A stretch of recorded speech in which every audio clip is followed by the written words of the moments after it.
Luís Miguel Sousa é fundador, presidente e CEO do Grupo Sousa, uma marca madeirense de referência com projeção internacional e que neste 9 de julho completa 40 anos de missão, uma missão pautada pela excelência, pela visão estratégica e pelo sentido de responsabilidade nos diversos sectores em que opera.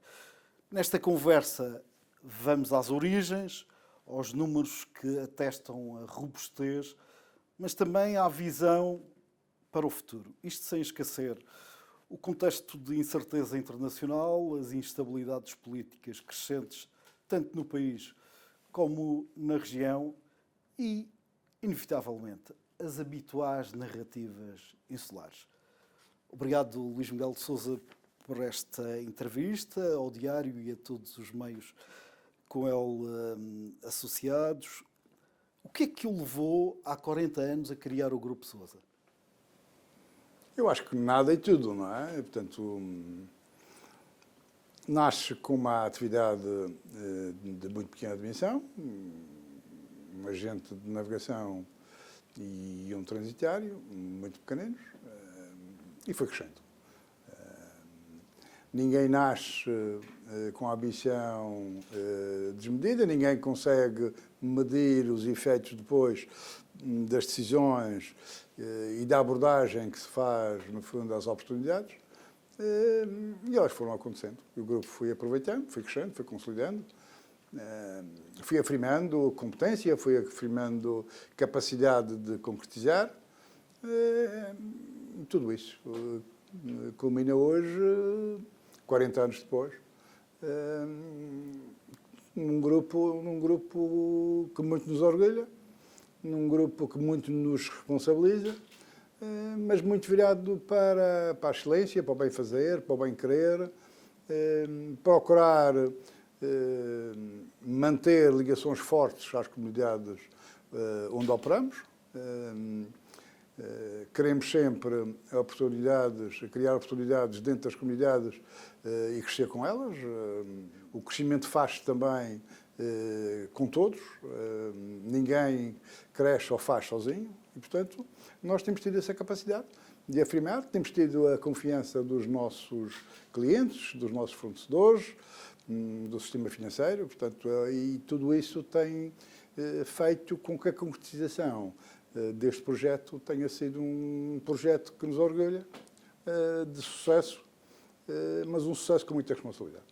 Quando é que detectou ou percebeu que estava a construir algo bem maior do que um negócio ditado pela oportunidade de então? Eu acho, isso é uma questão interessante, porque os empresários não medem os efeitos das suas decisões em termos de cresce mais ou cresce menos, afirma-se mais ou afirma-se menos. Se eu tiver que pensar um momento em que isso possa ter tornado possível, iria para 2010, na altura onde nós compramos a Boxline ao Grupo Sonai, e pelo facto da nossa dimensão nos obrigar a ir à Autoridade da Concorrência e pedir, no fundo, que a Autoridade da Concorrência emitisse uma declaração de não oposição, significando que aquela compra não traria entraves significativos à concorrência. E, portanto, a partir do momento em que nós passamos a qualquer compra que o grupo faça, e isso foi a partir de 2010, qualquer compra que o grupo faça com um montante superior, que a empresa tenha um montante de vendas superior a 5 milhões de euros, nós temos que ir à Autoridade da Concorrência. E, portanto, isso significa dimensão, não é? Ao longo destes 40 anos, ocorreram, por certo, vários momentos, para além desse, de 2010, que exigiram decisões. Quais é que acha que foram as verdadeiramente estruturantes? Ou seja, aquelas que são hoje, revelam-se hoje decisivas para o sucesso do grupo? Eu, no fundo do dia, acho que todas e nenhuma.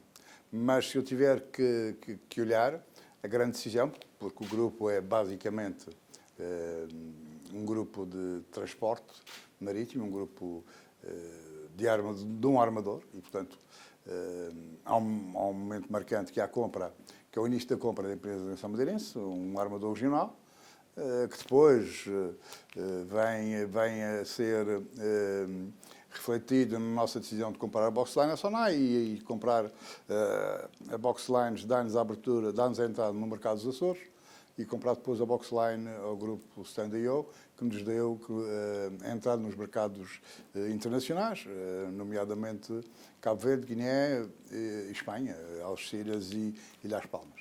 Portanto, no fundo, sendo a nossa atividade core, são momentos marcantes. Mas não podemos esquecer a reestruturação do trabalho portuário, a GasLink, o gasoduto virtual para o transporte de GNL, de gás liquefeito, a Logislink, os terminais de logística. Nós hoje temos muitos terminais de logística espalhados pelo país. Hoje temos na Madeira mais de 10 mil metros quadrados de área coberta. Inauguramos o ano passado, ou quase 2 anos, que o tempo passa depressa, o terminal de Ponta Delgada. Nós estamos neste momento, na próxima semana, já decorreu o concurso público internacional e vamos construir, vamos adjudicar o início da construção do terminal da Ilha Terceira, nos Açores, com 7 mil metros quadrados e 1.800 metros de frio. São todas decisões que vão consolidando o grupo, porque estas trajetórias não se fazem sem garantir capacidade instalada. E o grupo tem muita capacidade instalada, tem investido, no fundo, permanentemente em capacidade instalada, que é a única forma também de garantir aos nossos parceiros, aos nossos clientes, que nós não dependemos do mercado para cumprir, no fundo, aquilo que nos propusermos. Esses momentos levam-nos à questão seguinte. Ricardo, deixa-me só, eu não posso esquecer a Porto Santo Line, que é um marco. Claro. Porto Santo Line também foi um marco no grupo, não é?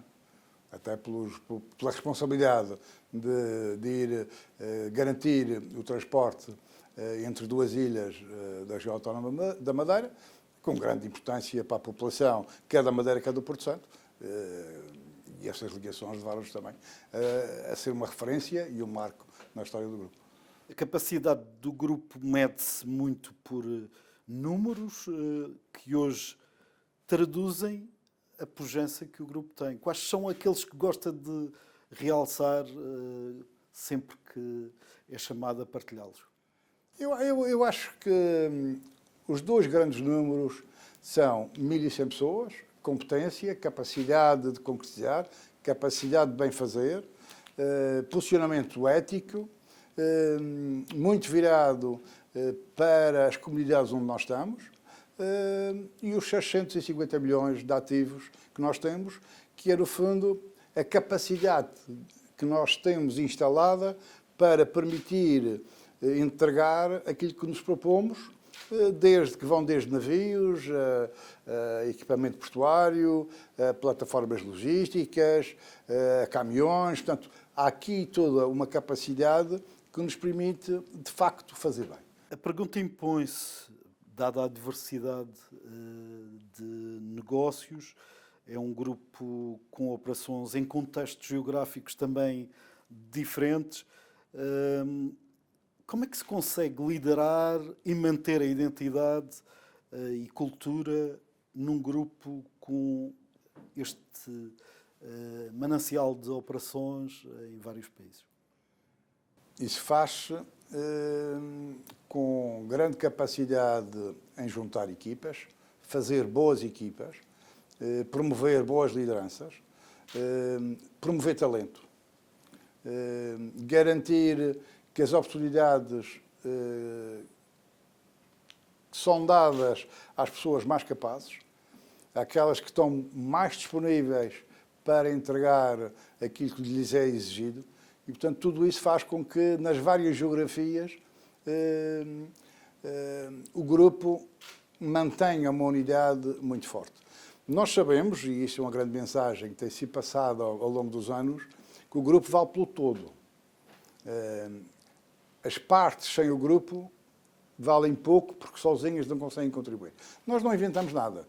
Os grandes armadores mundiais, se eu lhe disser que os 7 maiores armadores mundiais controlam 80% da oferta mundial de transporte, se eu lhe disser que o maior armador mundial controla 21% da oferta mundial de transporte, e se eu lhe disser também que esses armadores têm portos, além de navios, têm portos, têm caminhonagem, têm plataformas logísticas, começam hoje a montar operações de transporte aéreo, portanto são grandes players de transporte a nível mundial, multimodais, e oferecem as soluções todas. Só assim é que se consegue abordar o mercado. Pode-se perguntar, mas o Grupo Sousa como é que se posiciona aqui? O Grupo Sousa, em termos de shipping mundial, é muito pequeno. E vai ser sempre muito pequeno. Onde é que nós fazemos a diferença? Nós somos ilhéus, percebemos as necessidades que os ilhéus e as ilhas têm, porque vivemos nelas, crescemos nelas. E, portanto, o grupo está na Madeira, na região autónoma da Madeira, na região autónoma dos Açores, Cabo Verde, arquipelágico também, e Guiné-Bissau. Portanto, no fundo, e Ilhas Palmas. Portanto, no fundo, ilhas. Ilhas que nos permitem, pela abordagem que fazemos em mercados mais pequenos, permite-nos ser mais competitivos e poder operar em concorrência, muitas vezes, com os grandes armadores mundiais. O Luís Miguel de Sousa é visionário, falou aí que transporte aéreo também está no radar dos grupos que estão na área em que o Grupo Sousa opera. Quais são as prioridades do grupo para a próxima década e se, por exemplo, o transporte aéreo está nessa equação? O transporte aéreo de mercadorias é sempre uma necessidade. Embora a Madeira tenha uma operação que serve, são sempre operações pequenas. Porque as ilhas têm uma dimensão muito pequena e, portanto, o transporte aéreo tem que ter dimensão e tem que ter escala. Nem a região autónoma da Madeira, nem a região autónoma dos Açores têm escala para suportarem uma operação de transporte de mercadorias aérea. Normalmente isso é feito nos porões das companhias aéreas que transportam passageiros. A Madeira teve até a sorte de ter uma pequena operação de transporte aéreo, mas se pensarmos que o transporte aéreo transporta 7 ou 8 toneladas, é menos de meio contentor. E, portanto, a Madeira importa entre 1.200 e 1.400 contentores por semana. Portanto, há aqui uma escala que deixa a procura para o transporte aéreo, mas é uma procura sempre mais pequena, muito mais pequena. E, portanto, não vejo o grupo entrar num transporte aéreo de mercadorias, mas o grupo tem muitos desafios para poder concretizar. O grupo tem plataformas de logísticas para o Pico e para o Faial, a da Terceira arranca agora. Temos muitas plataformas logísticas no continente, vamos continuar a crescer em plataformas logísticas do continente, porque isso também nos garante cobertura nacional, que é importante para os nossos clientes. Temos desafios da renovação da frota dos navios e, portanto, os desafios colocam-se em termos da descarbonização, saber qual é a energia do futuro. Portanto, nós vamos ter daqui a 2, 3, 4, 5 anos navios com propulsão diferente da atual, se isso for possível, porque isso vai-se colocar outro nível de desafios. Há biocombustíveis suficientes ou não? Onde é que abastecem? Isso vai chegar às ilhas? Não chega? Em que condições poderão chegar? Hoje, um biocombustível custa quase 3 vezes mais do que o fuel. Portanto, há aqui muitas questões que vão levar depois algum tempo a ser enquadradas, de forma a termos combustíveis diferentes. Acho que não podemos pôr também de fora o tema do nuclear para a propulsão dos navios, mas quando isso estiver de uma forma mais ou menos estabilizada, vamos ter que iniciar o ciclo de renovação. Nós temos 7 navios próprios, não é? Portanto, se pensarmos que cada navio custa entre 30 e 40 milhões de euros, podemos ver a dimensão do esforço que nos será exigido, sem esquecermos a ligação marítima ao Porto Santo. Portanto, um navio novo para o Porto Santo custará 100 milhões de euros. Portanto, há desafios muito grandes e é fácil de perceber que numa linha com esta dimensão, com esta pequena dimensão, nós hoje precisamos de 300 mil passageiros para o atual do Marinho. Um navio cujo investimento se situará à volta dos 100 milhões vai precisar de 420, 430 mil passageiros, mais do que nós temos hoje. E, portanto, é muito difícil reunir os capitais necessários para este desafio, mas vamos ter que... E esse desafio coloca-se em que altura? A altura que os combustíveis começarem a ser estabilizados. Portanto, o atual do Marinho tem mais 10, 15 anos, não tem tema, o navio está em muito boas condições, nós temos feito grandes investimentos no navio, portanto, ele está muito bem mantido. Aliás, muito poucas pessoas que o visitam e que conhecem shipping acreditam que o navio tenha mais de 20 anos, que já tem, o tempo passa depressa, mas o navio não tem... Aliás, nós acabamos de investir agora, fazer grandes investimentos em termos de descarbonização. O navio está a ser preparado para se ligar à energia de terra, à energia elétrica de terra e, portanto, deixar de produzir a energia que precisa em porto através de combustíveis fósseis. São tudo passos no sentido da descarbonização e nós temos feito esses passos. Portanto, nós já fizemos investimentos substanciais em 3 navios e para o ano vamos com mais 4 à DOCA para fazer esses investimentos em descarbonização. Que sectores vê com muita margem de expansão para consolidar a diversificação em curso no Grupo Sousa? O Grupo Sousa, pelo menos enquanto eu aqui estiver, não vai fazer grandes diversificações. O Grupo Sousa é transportes marítimos, armador, a fileira toda do transporte e a energia. E aqui temos muitos desafios, não vamos ter a capacidade financeira necessária para todos os navios, para todos os desafios que se vão colocar e, portanto, não vamos sair destas áreas de atuação.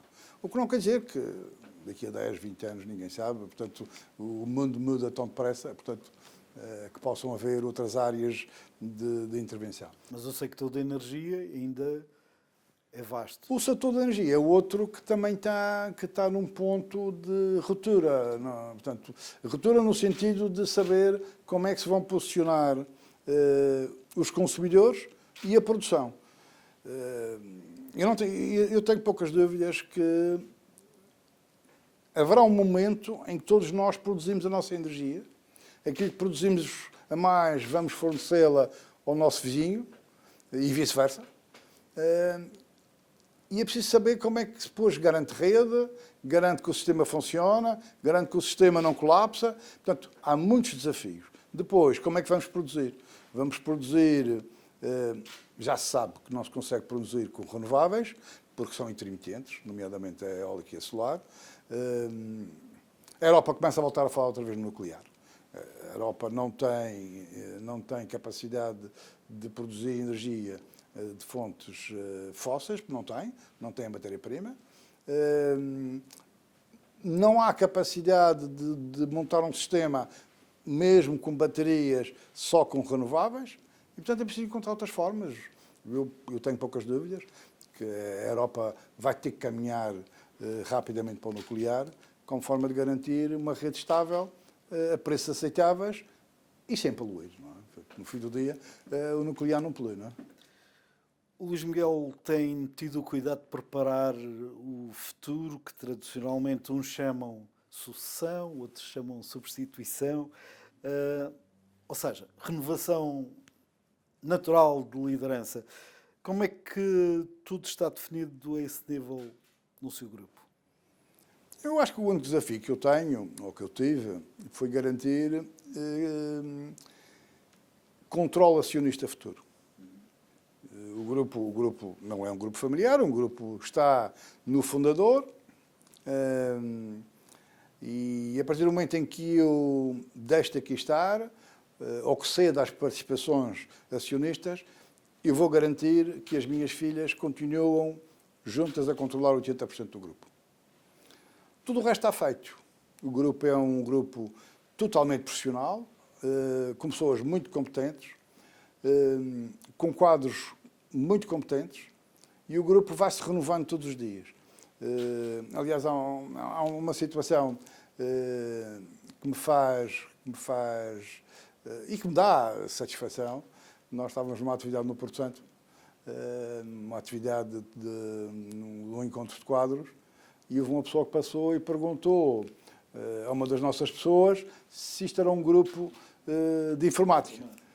Ele disse que não, mas perguntou porquê a pergunta. E ele disse, é tudo malta muito nova. E, portanto, nós temos a preocupação de ter muitos recursos e muitos quadros novos com capacidade de evoluir bastante e assumir responsabilidades.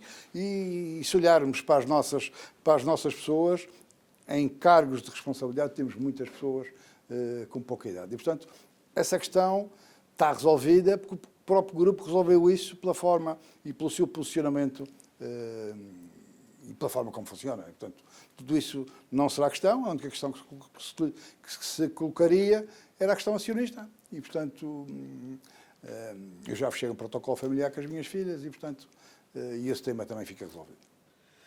Tenho dito em vários fóruns que a incerteza é a única certeza. Como é que tem posicionado o grupo para lidar com esta instabilidade, sobretudo à escala mundial? Eu acho que nós já todos nos habituamos a viver em incerteza. Portanto, por uma razão ou por outra, nós vivemos permanentemente em incerteza, permanente entre ciclos de crise e não crise. Portanto, a incerteza é a única certeza que nós temos. E, portanto, nós temos que manter a nossa preocupação em garantir precaução, em garantir que fazemos bem. Há projetos que falham. O fazer bem não quer dizer que só projetos de sucesso. Há projetos que falham, há dificuldades. Aqui e ali é preciso saber sofrer, aqui e ali é preciso saber fechar uma operação porque falhou. Mas é preciso saber lidar com essa incerteza de forma razoavelmente independente. O que é que quer dizer com isto? Quer dizer que se nós olharmos para a incerteza, encontramos algumas certezas. E ao encontrar algumas certezas, continuamos a fazer o nosso caminho. Porque as oportunidades vão continuar a acontecer, que os desafios vão continuar a ser colocados, e nós temos que saber interpretar nos desafios e nas mudanças procura futura. E isto tem sido uma característica que o grupo tem tido, é ter sabido interpretar alterações no posicionamento quer do consumo, quer de opções dos nossos clientes e dos nossos stakeholders. A recente, mas também já cíclica instabilidade política, quer no país, quer na região, condicionou ou influenciou decisões de investimento? É a tal a certeza na incerteza. Portanto, a certeza existe, é a única certeza que existe. E isso faz parte da incerteza. Os ciclos políticos são cada vez mais curtos, a intervenção política é cada vez mais disputa diária. Do ponto de vista político, nós tínhamos ciclos de 4 anos. Se nós olharmos quer para o país, quer para a Madeira e também para os Açores, vemos que os ciclos políticos são cada vez mais pequenos.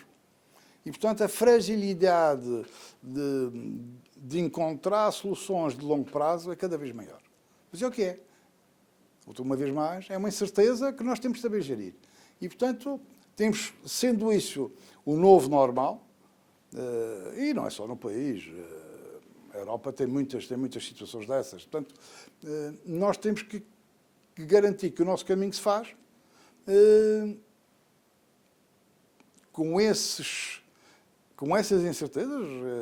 De repente tivemos o tema do Irão. De repente os Estados Unidos foram ao Irão.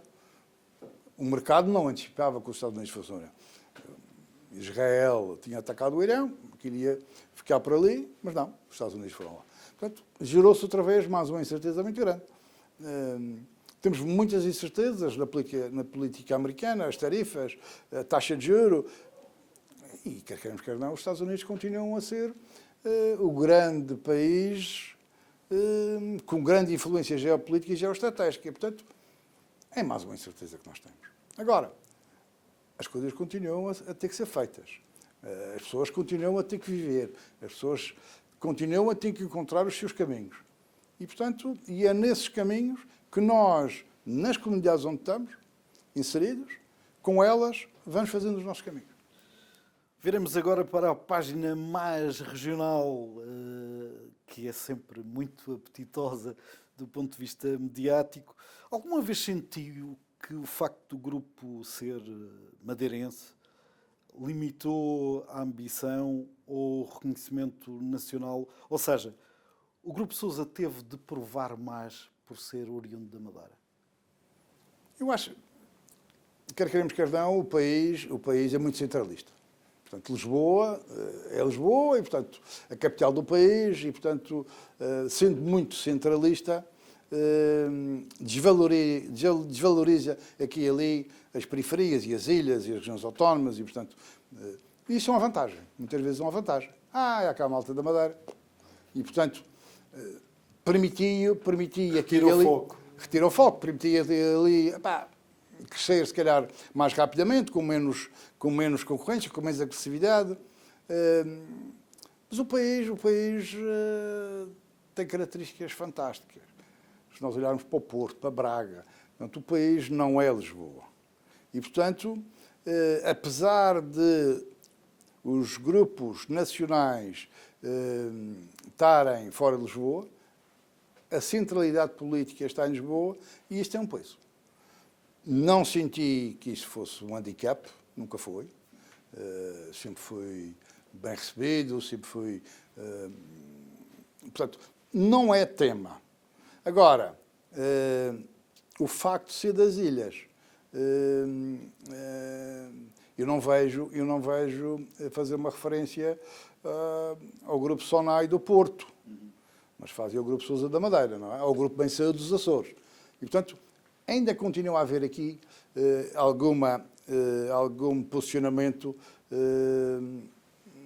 da capital em relação a isso, mas tem sido também oportunidades, isso tem gerado oportunidades, e não é por acaso que a nossa capacidade hoje e o nosso volume de negócios hoje, em cerca de 70%, é feito fora da Madeira. Nunca sentimos que isso fosse um handicap, e até muitas vezes sentimos que éramos bem acolhidos pelo facto de sermos fora de Lisboa, fora da capital, não é? Como é que avalia o papel do sector privado no desenvolvimento económico da Madeira ao longo das últimas décadas, com esta nuance? O Grupo Sousa só tem menos de 10 anos do que a autonomia e, portanto, é privilegiado para fazer esta análise de relação dos privados com o contexto. Eu acho que o setor privado na Madeira é muito dinâmico. É muito dinâmico, muito competente, muito capaz. Nós temos muito bons empresários. Portanto, conseguir afirmar projetos empresariais numa ilha ultraperiférica, insular, de pequena dimensão, muito aberta ao exterior. Qualquer pessoa hoje mete-se num avião e vem à Madeira vender os seus produtos. Exporta pouco. Conseguir criar na Madeira uma economia com esta dimensão é obra. É obra, não é só dos empresários. É obra das pessoas que trabalham, é obra dos enquadramentos políticos que foram feitos, do percurso político que a autonomia também trouxe. E, portanto, tudo isso junto criou aqui uma situação que permite ao Presidente do Governo Regional da Madeira falar em 7 mil milhões de PIB regional. E, portanto, uma região com 250 mil habitantes conseguir isto, uma região insular,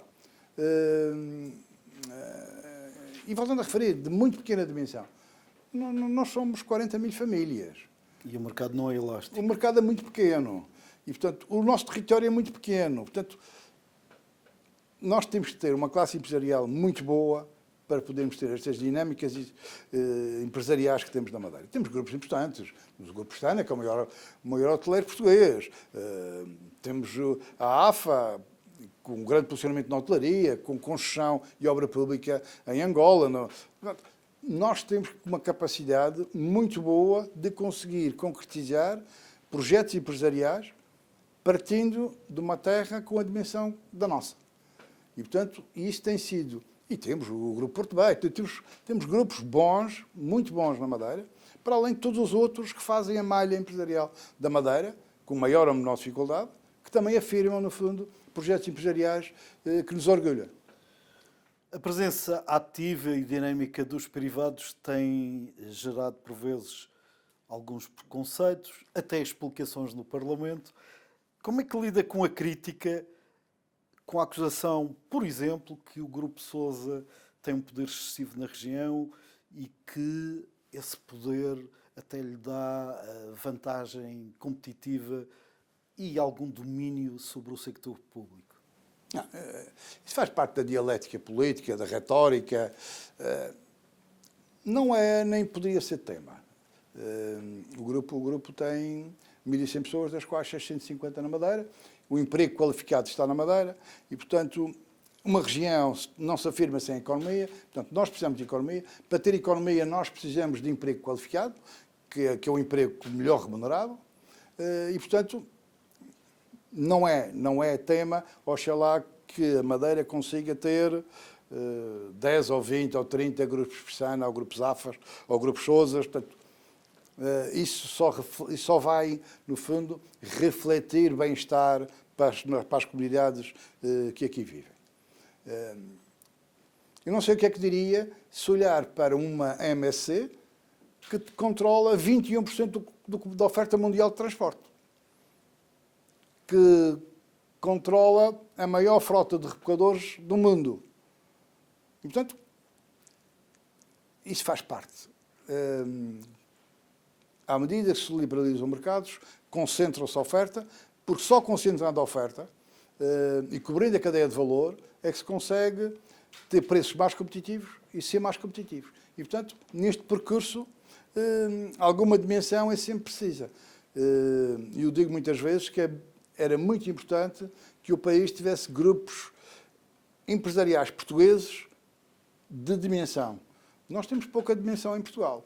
Não é por acaso que não houve nenhum grupo português a olhar para o novo banco. E, portanto, as grandes operações de compras de empresas portuguesas são feitas por estrangeiros, porque não há capacidade em Portugal. E, portanto, isso é um handicap que o país tem. Nós não podemos ficar com a nossa economia na mão de decisões fora do país, com tudo o que isso representa em termos de perda de emprego qualificado, perda de capacidade de decisão, mas é o percurso, é o que temos. O país também tem pequena dimensão, temos alguma dificuldade em conseguir ultrapassar essa pequena dimensão. Voltando à Madeira, a retórica política. Portanto, muitas vezes eu não percebo o objetivo, muitas vezes o grupo não tem relação com o governo, portanto, o único ponto de contacto que nós temos com o governo, mas está estabilizado, que é um contrato de concessão, que é a Porto Santo Lã.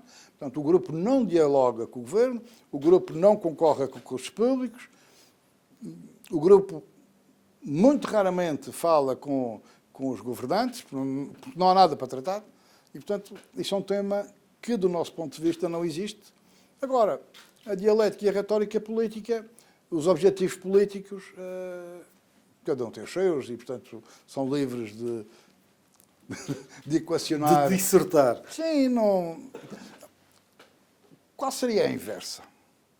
A inversa, se não houvesse um Grupo Sousa, estas operações estariam na mão de um armador nacional. Aliás, nós concorremos com a Transinsular na Madeira, que é do Grupo ETE, concorremos nos Açores, concorremos em Cabo Verde, concorremos com a Maersk em Cabo Verde, com a MSC, com a Boluda Espanhola. Portanto, se não houvesse um grupo da Madeira, com sede na Madeira a fazer isto, seriam destes a fazer. Portanto, e as questões seriam exatamente iguais, com uma nuance.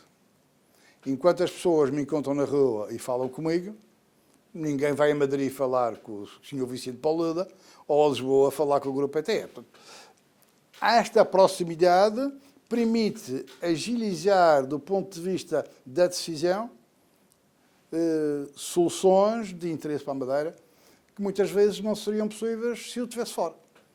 E isso percebe-se facilmente, não é? Eu, como ilhéu, como madeirense, um problema que eu possa tentar encontrar soluções na Madeira ou nos Açores, onde conheço bem os problemas insulares, não deixarei de tentar encontrar essa solução. Mais dificilmente uma pessoa que vive num continente perceba estas realidades insulares. Alguma classe política não compreende essa dimensão, nem se calhar o papel e a importância de grupos económicos? Eu acho que compreendem. Mas revelam incómodo. Mas é retórica. Eu acho que é retórica política, portanto... As narrativas que existem, o que é que indiciam?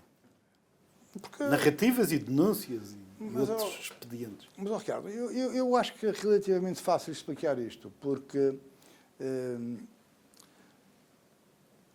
as opções políticas são tomadas com base no voto. E eu tenho que tentar falar para quem vai votar.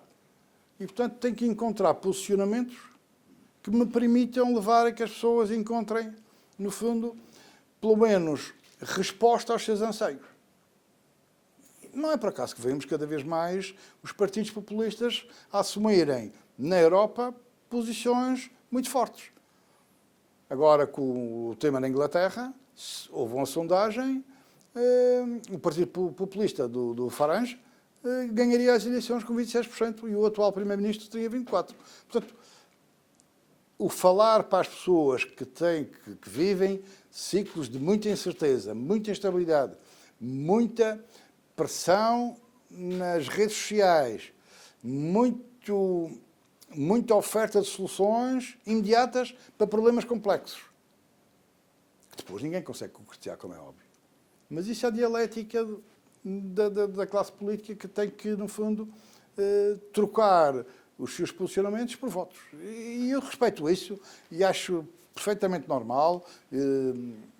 É a democracia. Se eu prometer coisas que não consigo cumprir, depois já não votam em mim no próximo ciclo. Epá, isso é o que é. E as coisas esquecem-se depressa. Não, isso é o que é. Eu tenho, como empresário, que fazer o meu papel, tenho que fazer bem feito e tenho que respeitar os meus enquadramentos, os meus posicionamentos e as minhas responsabilidades. Para ter sucesso, para além de lutar arduamente contra um mal nacional, a burocracia e outros males, o que é que um bom empresário deve cultivar? Um posicionamento, eu não me canso de repetir isto, eticamente responsável. Nós temos que ser eticamente responsáveis. Temos que ser exigentes. Temos que ser exigentes e procurar o resultado.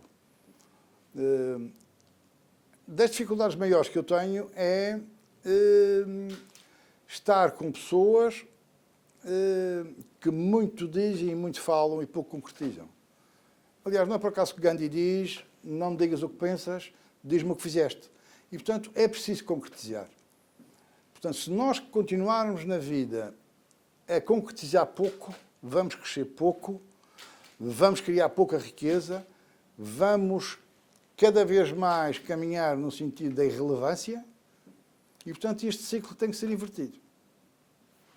Qual é a cota da cultura interna que o Luís Miguel Sousa incute e todos os membros e altos quadros do grupo incutem no sucesso já alcançado? A cultura e o espírito de grupo é manifestamente decisivo? É decisivo e é obrigatório. Porque sem essa cultura não é possível fazer. Com a dimensão que nós temos, com as várias geografias onde operamos, se cada um achar que a sua empresa é melhor que a outra, ou que o serviço que presta é melhor que o outro, o sucesso é garantido. Agora, se nós todos acharmos que o resultado é o produto do somatório dos nossos esforços, independentemente daquilo que façamos, independentemente da responsabilidade que tenhamos. Agora, se todos nós caminharmos no mesmo sentido, o resultado é claramente melhor E o resultado, além de ser claramente melhor, é o único resultado que nos permite ganhar futuro. O que é que espera de quem trabalha consigo? Comportamentos éticos, lealdade, compromisso. Procura de fazer grupo, compromisso de concretizar, saber fazer e querer fazer. Que legado o Luís Miguel de Sousa gostaria de deixar como empresário, como cidadão, à região? Eu acho que o grande legado, e acho que é um legado que todos nós queremos deixar, deixarmos uma sociedade melhor, uma sociedade mais evoluída, uma sociedade com menos dificuldades, porque dificuldades vão existir sempre, mas uma sociedade mais equilibrada, mais justa e mais competente. E no fecho desta entrevista, um conselho. Que conselho deixa a quem começa hoje com sonhos enormes, mas numa ilha pequena como a nossa? O único conselho é nunca desistir. Portanto, saber que as coisas vão acontecer. Se houver o empenhamento, a vontade e o querer, as coisas acontecem. E é preciso fazer o caminho caminhando, como diria o poeta. E, portanto, caminhando na direção certa, caminhando sem querer antecipar etapas ou queimar etapas, fazendo um percurso com precaução e fazendo aquilo que se sabe fazer. Depois, o sucesso aparece. Não sou eu que digo, é uma frase célebre. Mais difícil do que ter sucesso é gerir o sucesso. E, portanto, o sucesso aparece. Nós temos que ter a capacidade de evitar deslumbramentos, de evitar criar dimensões que não temos e gerir o sucesso. Porque qualquer empreendedor que os comece, dê tempo ao tempo. Obrigado, Luís Miguel de Sousa. É assim, 40 anos depois, o Grupo Sousa é uma referência de ambição, mas com raízes na Madeira, como ficou patente nesta entrevista com o fundador, presidente e CEO, a prova provada que o sucesso dá trabalho e raramente é um acaso. Antes, visão, risco, cooperação e perseverança numa missão que se faz com pessoas que navegam rumo ao futuro.